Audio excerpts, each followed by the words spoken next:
Start करते हैं आगे। नाउ अब देखो मेरे पास में ये सारे तो क्या हो गए, इनको अगर मैं ओरिजिनल से डिवाइड कर देता हूं तो मेरे पास में ये सारे स्ट्रेन हो गए। ठीक है, अब स्ट्रेस की बात करें, स्ट्रेस मेरे पास में अब दो तरह के स्ट्रेस हो गए। कौन कौन से दो तरह के? जब मैं लेंथ की बात कर रहा हूं, लेंथ कैसे कि मेरे पैन ये है, इस पैन को मैं खींच रहा हूं तो मेरी क्या कर रहा हूं, मैं लेंथ को एक्सटेंड कर रहा हूं। जब मैं इसको खींच रहा हूं तो मीन्स यहाँ वाला ये जो एरिया है, इस एरिया पे इसके परपेंडिकुलर मैं फोर्स लगा रहा हूं। दिख रहा है? मैं इसको वापस यहाँ बोर्ड पे बनाता हूँ, रुको।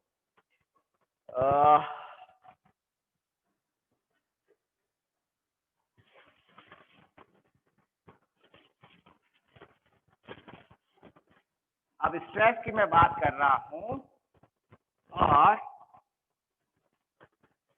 स्ट्रेस को मैं कैटेगराइज कर रहा हूं।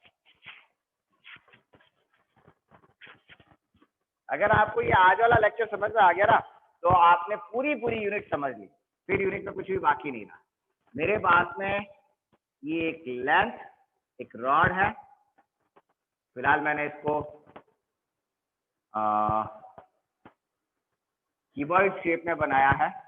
और चलिए मैं क्यूबॉइड की जगह अगर मैं इसको राउंड शेप में बना, मैं फिजिक्स का आदमी हूँ, मेरी क्या कहते हैं ड्राइंग अच्छी नहीं है। ये इस तरह से दोनों ही बने बनाए। मेरे पास में लेंथ है L, ये मेरी ओरिजिनल लेंथ। इस लेंथ के ऊपर मैं यहाँ पर एक्सटर्नल फोर्स लगा रहा हूँ। तो एक्सटर्नल फोर्स किस पे लगा रहा हूँ मैं?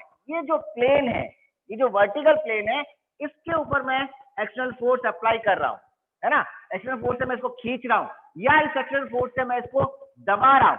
इधर से मैं इसको दबा रहा हूँ तो जब मैं दबा रहा हूँ तो ये छोटी हो जाएगी, और जब मैं इसको खींच रहा हूँ तो इसकी लेंथ में बढ़ गया। यानी कि जो डेल एल है, जो लेंथ में एक्सपांशन या लेंथ में कॉन्ट्रैक्शन, वो क्या है? प्लस माइनस किस पे डिपेंड कर रहा है? फोर्स पे डिपेंड कर रहा है। अब इसी तरह से इस रॉड के अंदर ये लाइक जो पैन है, अब इस ये हो गया हमारी रॉड शेप, यहाँ पे सर्कुलर है, इसके ऊपर मैं फोर्स लगा रहा हूँ। तो मैं फोर्स किस पे लगा रहा हूँ? ये जो प्लेन है, जो यहाँ वर्टिकल प्लेन है, इस वर्टिकल प्लेन पे मैं फोर्स अप्लाई कर रहा हूँ। इस फोर्स से मैं इसको खींच रहा हूँ और इसके ऊपर मैं फोर्स लगा रहा हूँ, तो ये कंप्रेस हो रही है। ये हमारी चीज है। तो इस चीज में देखो तो जो मैं फोर्स अप्लाई कर रहा हूँ वो मैं कहाँ अप्लाई कर रहा हूँ? वो ये जो प्लेन है, इस प्लेन के ऊपर, प्लेन के परपेंडिकुलर फोर्स अप्लाई हो रहा है। या ये जो यहाँ पे जो रॉड है, रॉड के ऊपर परपेंडिकुलर फोर्स अप्लाई हो रहा है। फोर्स परपेंडिकुलर अप्लाई हो रहा है किस पे? जो यहाँ की जो सरफेस है, जो मटेरियल की जो सरफेस है, उसके परपेंडिकुलर हो रहा है। इसी तरह से अगर मैं वॉल्यूम के अंदर बात करूं तो वॉल्यूम में भी हमारा क्या हो रहा है? ये तो हो गया लेंथ में जो हमारा स्ट्रेस जो जनरेट हो रहा था वो। ना वॉल्यूम के केस में मेरे पास में एक वॉल्यूम, एक ट्यूब, इसके ऊपर मैं जब फोर्स अप्लाई कर रहा हूँ, दैट मीन्स मैं किस पे फोर्स अप्लाई कर रहा हूँ? इस सरफेस पे मैंने फोर्स अप्लाई किया। मान लीजिए मैं इसको कंप्रेस कर रहा हूँ, इधर वाली सरफेस पे मैंने फोर्स अप्लाई किया, टॉप वाली सरफेस पे फोर्स अप्लाई किया, बॉटम वाली सरफेस पे फोर्स अप्लाई किया। तो मैं फोर्स कहाँ अप्लाई कर रहा हूँ? मैं उस सरफेस के, लाइक मेरे पास ये बुक है, इस बुक के यहाँ ये जो टॉप सरफेस है, इस पे परपेंडिकुलर मैं फोर्स अप्लाई कर रहा हूँ। इसकी साइड वाली सरफेस पे मैं परपेंडिकुलर फोर्स अप्लाई कर रहा हूँ, इधर वाले पे मैं परपेंडिकुलर फोर्स अप्लाई कर रहा हूँ। जब आप लोग या मैं जब सोफा सेट पे बैठते हैं, जब हम सोफा सेट पे बैठते हैं तो हम उसको ऊपर से पुश करते हैं, उसकी सरफेस पे परपेंडिकुलर फोर्स अप्लाई करते हैं। परपेंडिकुलर फोर्स लग रहा है सरफेस के परपेंडिकुलर। किस दो केसेस के अंदर? जब वो लेंथ एक्सपांशन हो रहा है या लेंथ में कॉन्ट्रैक्शन हो रहा है। दैट इज ये जो लेंथ में लेंथ स्ट्रेस, जो लेंथ में जो स्ट्रेन है, ये लेंथ में स्ट्रेन, लेंथ में यहाँ पर क्या हो रहा है? स्ट्रेन। और यहाँ पर क्या हो रहा है? Volume strain, length strain. और इसको सिंपल लैंग्वेज में लॉन्गिट्यूडनल स्ट्रेन भी कहते हैं। इसको लॉन्गिट्यूडनल स्ट्रेन भी कहते हैं। ठीक है। और बल्क स्ट्रेन को, बल्क मीन्स हम उसके वॉल्यूम को श्रिंक कर रहे हैं या वॉल्यूम को एक्सपांड कर रहे हैं, तो it is also known as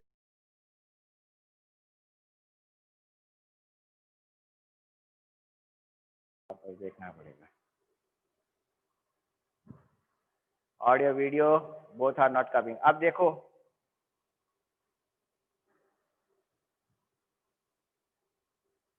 अब आ रहा है? ओके, ठीक है ठीक है। वो पता नहीं है डिस्कनेक्ट क्यों हो गया था। चलिए, अब अगर यहाँ पर जो हमने फोर्स अप्लाई किया वो हमारी सरफेस के परपेंडिकुलर दोनों केसेस के।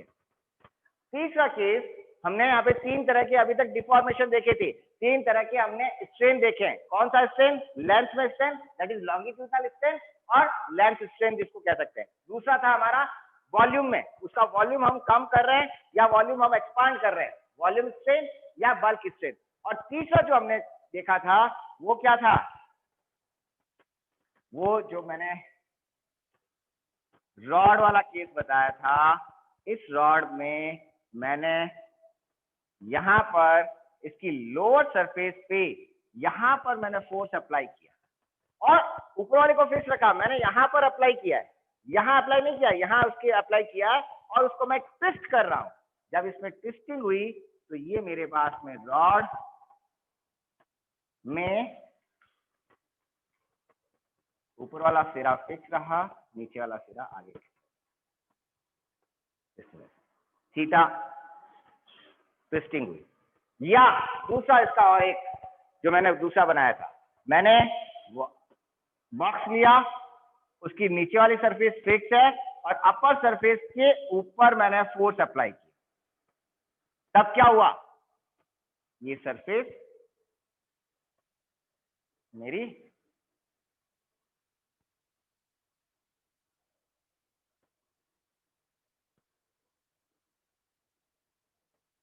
रुको,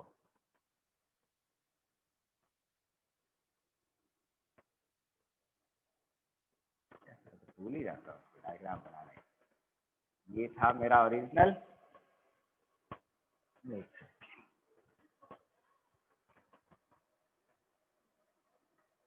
ये मेरा ओरिजिनल,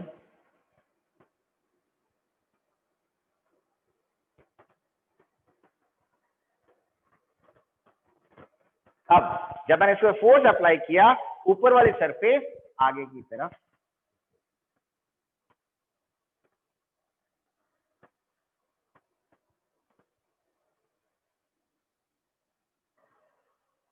शिफ्ट हो गया, नीचे वाली सरफेस वहां पर ही है। तो यहाँ पर मेरे पास में अगर ढंग से देखो तो इन तीनों डायग्राम्स के अंदर मुझे दो तरह के फोर्सेस मिल गए। और वो फोर्सेस कौन कौन से हैं? एक पेज ब्लर आ रहा है,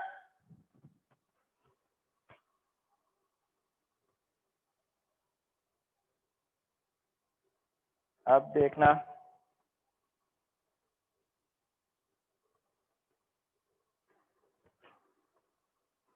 अब साफ है विकास?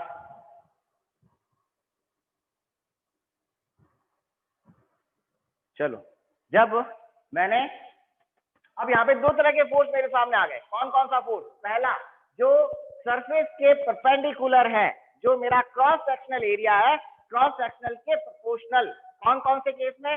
बल्क मॉड्यूलस के केस में सरफेस के परपेंडिकुलर फोर्स है, और वॉल्यूम स्ट्रेन के केस में मेरा जो फोर्स है वो सरफेस के परपेंडिकुलर फोर्स है। जबकि जब मैं इसकी बात कर रहा हूं, दैट इज ये कौन सा केस था हमारा?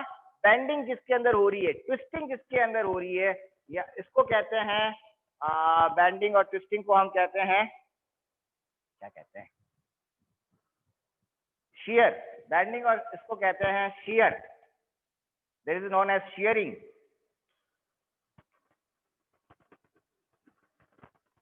शियरिंग, ये भी शियरिंग का एग्जांपल है। बेंडिंग कहो, ट्विस्टिंग कहो, शियरिंग कहो, shearing strain, strain, shearing strain. तो शियरिंग के केस में जो हमने फोर्स लगाया वो क्या है? वो हमारा अब तक मैंने इस बुक के ऊपर वर्टिकल फोर्स लगाया था, तब तो मेरा वॉल्यूम हो गया। लेकिन मैं वर्टिकल नहीं लगाकर इसी ऊपर वाली सरफेस के अलोंग लगा रहा हूँ, वर्टिकल नहीं लगा रहा हूँ, सरफेस के अलोंग लगा रहा हूँ। तब क्या हुआ? इसमें नीचे वाली सरफेस फिक्स रह गई, ऊपर वाली स्लाइड कर गई, तो ये मेरा हो गया शेयरिंग केस।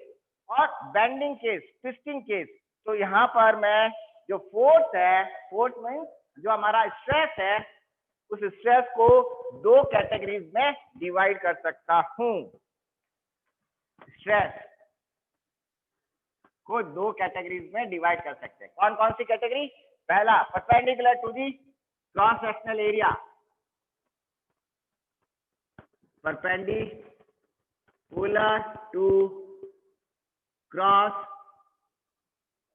सेक्शनल एरिया, जो हमारा क्रॉस सेक्शनल एरिया है उसके परपेंडिकुलर फोर्स लगा रहा हूं मैं, तब इस फोर्स को कहते हैं टेंसाइल। इस फोर्स के कारण हमारे जनरेट क्या हो रही है? दो चीजें, क्या? लेंथ या लॉन्गिट्यूडनल स्ट्रेन, और दूसरा जनरेट होता है बल्क स्ट्रेन। तो लॉन्गिट्यूडनल स्ट्रेन जनरेट करने के लिए जो फोर्स है, उस फोर्स को हम अलग से नाम देते हैं और वो फोर्स कहलाता है टेंसाइल फोर्स, टेंसाइल स्ट्रेस। और बल्क स्ट्रेन जनरेट करने के लिए जो फोर्स है वो कहलाता है बल्क स्ट्रेस। ठीक है। दूसरा, परपेंडिकुलर नहीं होकर उसी के अलोंग हो, उसी के अलोंग अगर फोर्स है, पैरेलल टू द सरफेस है, टेंजेंशियल फोर्स भी कह सकते हैं। बिल्कुल, टेंसाइल का हो, टेंजेंशियल का हो, एक ही बात है। टेंजेंशियल नहीं, टेंसाइल, टेंजेंशियल तो यहाँ आएगा शायद। तो अगर वो पैरेलल है, हाँ यहाँ पे टेंजेंशियल, ये दूसरा वाला, ये नहीं है टेंजेंशियल। नाउ परपेंडिकुलर की जगह पैरेलल है, पैरेलल टू सरफेस, सरफेस के अगर पैरेलल है तो मुझे मिलता है शियर स्ट्रेन। और शियर स्ट्रेन जनरेट किससे होता है? जो फोर्स है उस फोर्स को मैं कहूंगा शियर फोर्स कहलाएगा, या टेंजेंशियल फोर्स, शियर फोर्स या टेंजेंशियल फोर्स, जहां तक मुझे याद है ये है। Upper part is not visible, ठीक है भाई, अपर पार्ट विजिबल नहीं है तो इसको कैमरे को,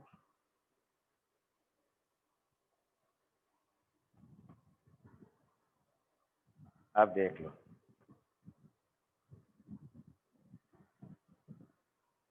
हाँ लिखो अब इसको। अब हमने यहाँ पर क्लासिफाई कर दिया, जो स्ट्रेस जो था, स्ट्रेस को क्लासिफाई किया परपेंडिकुलर और पैरेलल। जब परपेंडिकुलर है तो मुझे स्ट्रेन दो तरह के मिलते हैं, लॉन्गिट्यूडनल और बल्क स्ट्रेन। जब लॉन्गिट्यूडनल स्ट्रेन मिलता है तो मेरा जो स्ट्रेस है वो कहलाएगा टेंसाइल स्ट्रेस, और अगर मुझे बल्क स्ट्रेन मिलता है तो जो स्ट्रेस है वो कहलाएगा बल्क स्ट्रेस। अगर मेरा फोर्स पैरेलल है सरफेस के तो मुझे शियर स्ट्रेन मिलेगा, और शियर स्ट्रेन के लिए जो फोर्स है वो कहलाएगा शियर फोर्स कहलाएगा। Note down.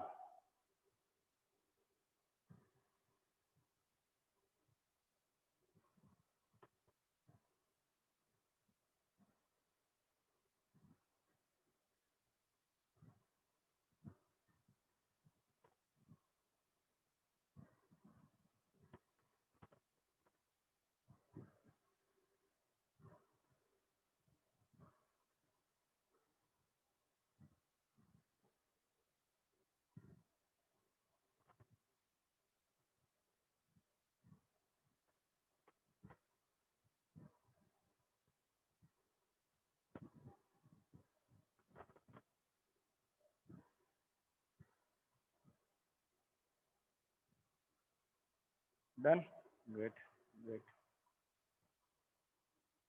नाउ इसको थोड़ा और कंटिन्यू 2-4 मिनट के लिए कर लेते हैं, फिर हम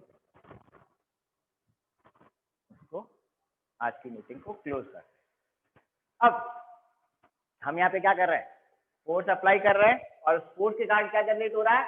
स्ट्रेन जनरेट हो रहा है। तो स्ट्रेन और फोर्स के बीच में कुछ ना कुछ रिलेशनशिप होगी, and that relationship is known as Hooke's law. और वो रिलेशनशिप क्या कहती है?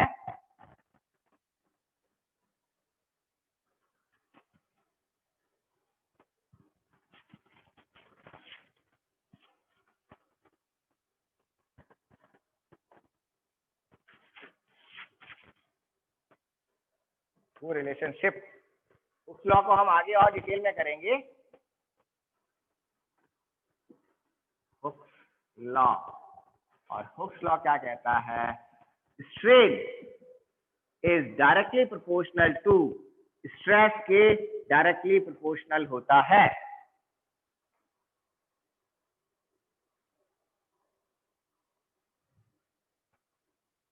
या उल्टा है, ये मैंने गलत लिखा है, इट इज रॉन्ग,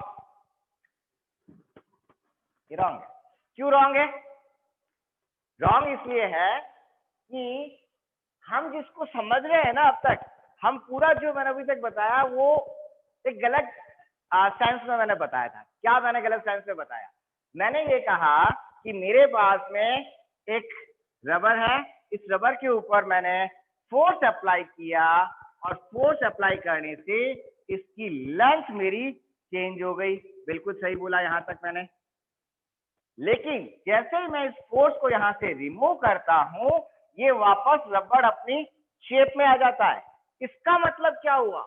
इसका मतलब ये हुआ कि ये जो फोर्स है, जैसे मैं एक्सटर्नल फोर्स अप्लाई करता हूं, मटेरियल के अंदर, बॉडी के अंदर एक फोर्स डेवलप होता है, एक फोर्स जनरेट होता है जो इस डिफॉर्मेशन का विरोध करता है, इसको रेजिस्ट करता है।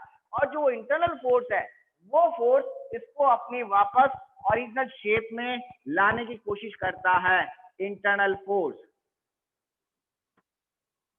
शेप को वापस अपनी पोजीशन में लाने की कोशिश करता है। ये मेरा था एक्सटर्नल फोर्स। दैट मीन्स जो मेरा एक्सटर्नल फोर्स है वो बेसिकली क्या कर रहा है? एक्सटर्नल फोर्स का काम इंटरनल फोर्स को जनरेट करने का है, कि मीन्स वापस वो अपनी शेप में आए। इंटरनल फोर्स के कारण वो अपनी शेप में आता है। तो ये मेरा रिलेशन गलत है। मेरा रिलेशन क्या है? स्ट्रेस जो है, स्ट्रेस मीन्स जो अंदर उसमें जो तनाव जनरेट हो रहा है, जो इंटरनल जो फोर्स है, which is directly proportional to strain. जितना ज्यादा स्ट्रेन होगा उतना ज्यादा स्ट्रेस होगा, स्ट्रेन जितना ज्यादा होगा उतना ही ज्यादा स्ट्रेस होगा। तो स्ट्रेस प्रोपोर्शनलिटी साइन अगर मैं हटा देता हूं तो इसकी जगह सम कांस्टेंट आ जाएगा, constant multiplied by strain. And अब देखो, अभी हमने क्या कर लिया, इस कांस्टेंट को कहते हैं, इस कांस्टेंट को कहते हैं modulus of elasticity,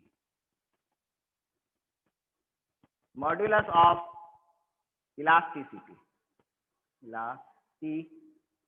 elasticity, modulus of elasticity. ठीक है। अब मॉड्यूलस ऑफ इलास्टिसिटी किस पे डिपेंड करेगा? स्ट्रेन कितना है, स्ट्रेन स्ट्रेस कितना है। जितना ज्यादा स्ट्रेन है, स्ट्रेन मींस डिफॉर्मेशन जितना ज्यादा है उतना ज्यादा स्ट्रेस जनरेट होगा। ठीक है। नाउ अब मॉड्यूलस ऑफ इलास्टिसिटी जो है हमारा deformation coefficient of stress. Yes, then अब मॉड्यूलस ऑफ इलास्टिसिटी जितना ज्यादा है उतना ही क्या होगा? उसमें डिफॉर्मेशन कम होगा, उसमें डिफॉर्मेशन कम होगा। इस चीज को आगे और लेते हैं। Modulus of elasticity. Now what is stress और स्ट्रेन को, स्ट्रेस और स्ट्रेन को अगर मैं उसकी यूनिट्स को देखूं, डायमेंशंस को देखूं, तो क्या आएगा? स्ट्रेस, स्ट्रेस क्या था? Force divide by area, that is F divide by A। F की यूनिट क्या होती है? न्यूटन। डिवाइड बाय एरिया की unit metre square. Whereas stress, strain जो है, स्ट्रेन क्या है? Change, that is delta L, change in length, change in volume, delta V, delta L divide by the original length, that is metre divide by metre, that is ये क्या हो गया? Dimensional less quantity, dimensional less quantity. Strain की कोई dimension नहीं है। तो modulus of elasticity की डायमेंशन किसके बराबर हो गई? इसकी कोई डायमेंशन नहीं, तो मॉड्यूलस ऑफ इलास्टिसिटी की डायमेंशन स्ट्रेस के डायमेंशन के बराबर है। That is